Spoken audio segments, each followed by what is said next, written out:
নগরকান্দা ১৯১.৯৬ বর্গ কিলোমিটার আয়তন বিশিষ্ট ফরিদপুরের এই উপজেলাটি পাট উৎপাদনের জন্য বিখ্যাত। বর্তমানে নগরকান্দার জমিগুলোতে সবুজের রাজত্ব বিস্তার করেছে ছোট ছোট পাটের চারা। আর ২-১ মাস পর বর্ষার শেষে এদিকে এলে দেখা মিলবে রাস্তার দুধারে সাজিয়ে রাখা পাটের সোনালী আঁশ। আজ গিয়েছিলাম নগরকান্দা উপজেলার পুরাপাড়া ইউনিয়নে।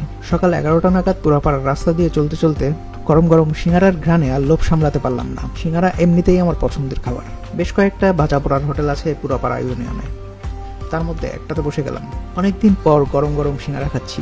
কাঁচা পেঁয়াজ দিয়ে হোটেলে বসে গরম গরম এই সিঙ্গারা বেশ মজা লাগছিল। তবে সিঙ্গারার সাইজ দেখে মনে মনে ভাবছিলাম আমাদের পরবর্তী প্রজন্ম সিঙ্গারার এই লিলিপুট ভার্সনকেই সিঙ্গারা হিসেবে চিনবে। বেশ অনেকটা সময় ছিলাম পুরাপাড়া ইউনিয়নে, তাই দুপুরে এখানকার একটা হোটেলে সেরে নিলাম দুপুরের খাওয়াটা।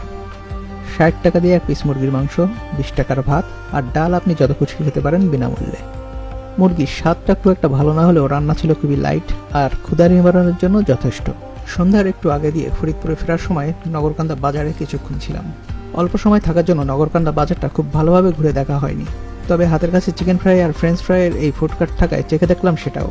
ফ্রেঞ্চ ফ্রাই সাইজটা ইউজুয়াল ফাস্টফুড রেস্টুরেন্টগুলো থেকে একটু বড় ছিল এবং ক্রিসপি থেকে ফ্লুফি ছিল বেশি। চিকেন ফ্রাইয়ের দামটা নিয়েছে ৭০ টাকা আর ফ্রেঞ্চ ফ্রাই এই দুই বাটিতে যে কোয়ান্টিটি আছে এটা ৩০ টাকার। স্বাদটা চিকেন ফ্রাই এবং ফ্রেঞ্চ ফ্রাই দুইটারই খুবই ভালো ছিল, আর সাদা এই সসটা দিয়ে খেতে আরও বেশি ভালো লাগছিল।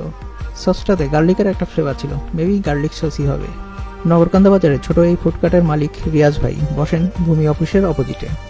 বাজারে বেশ কয়েকটা চটপটি ফুচকা এবং ভুড়িভোনার দোকান দেখেছিলাম, আর খুব ভিতরে যাওয়া হয়নি।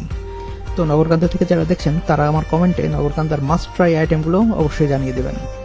নেক্সট টাইম গিয়ে ট্রাই করব। ভালো লাগলে ভিডিওটি শেয়ার করে অন্যদেরকেও দেখার সুযোগ করে দিন। আর আমার এই